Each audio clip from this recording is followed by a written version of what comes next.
Remind members that under the order of the House of today, notices of amendments and new clauses to be moved in committee of the whole House may be accepted in person by the clerks of the... This is very serious.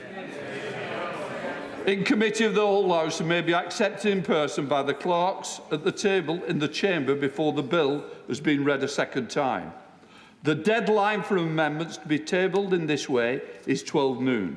Any amendments to be tabled to the bill will be treated as manuscript amendments, which means that only those amendments tabled before 12 noon and selected by the chairman for debate at committee stage will be distributed and published. I call Secretary of State Jonathan Reynolds to move the second reading. Thank you, Mr. Speaker. I beg to move that this bill be now read a second time. Mr. Speaker, we meet under exceptional circumstances to take exceptional action in what are exceptional times. Our request to recall Parliament was not one we have made lightly, and I am grateful, genuinely grateful, to honourable members on all sides of this House for their cooperation and for being here today as we seek to pass emergency legislation that is unequivocally in our national interest. I would also like to particularly thank the staff here in Parliament for facilitating today. I would like to thank the Prime Minister, the Chancellor and the Home Secretary for their support. Indeed, the only reason we can take this action today is because of the restoration of economic stability and the dedicated resources for steel in the last budget. I would like to recognise my honourable friend for Scunthorpe and the honourable member for Brigg and Immingham and for all my honourable friends from Teesside for their advocacy and engagement on behalf of their constituents throughout this matter. As honourable members will know, since taking office, this government has been negotiating in good faith with British Steel's owners, Xingye.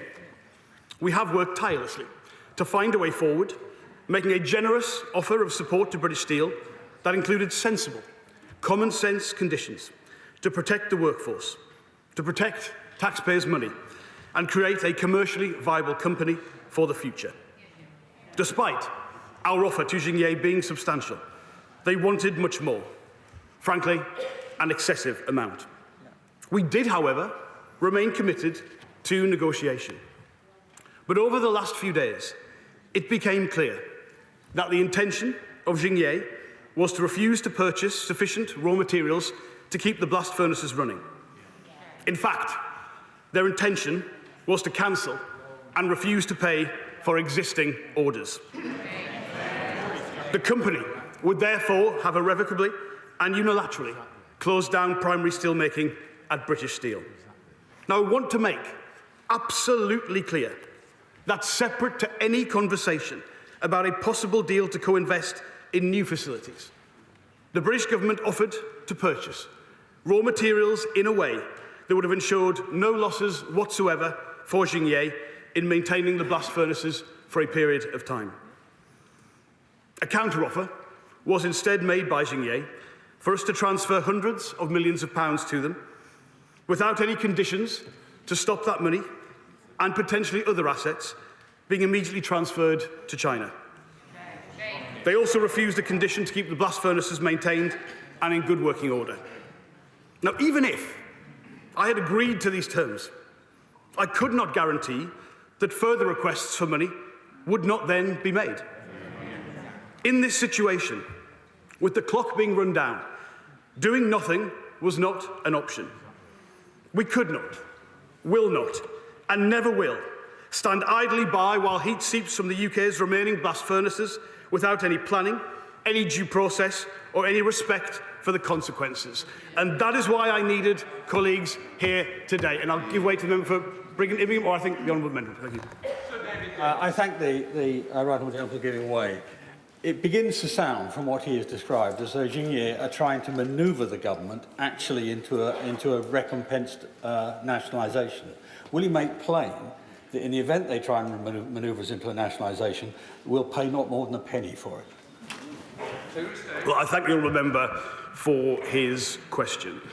To be clear, we would always, in a situation where the state transfers a change of ownership to it, pay the fair market value for those assets. Now, in this case, the market value is effectively zero, so I take his point entirely. I would say the intention of Xingye has not been to engineer that situation. Their intention has been to keep the downstream mills, which colleagues will know are fundamental to our construction steel industry, and supply them from China rather than from Scunthorpe. And that would be a particular situation. I'll give way to the honourable member.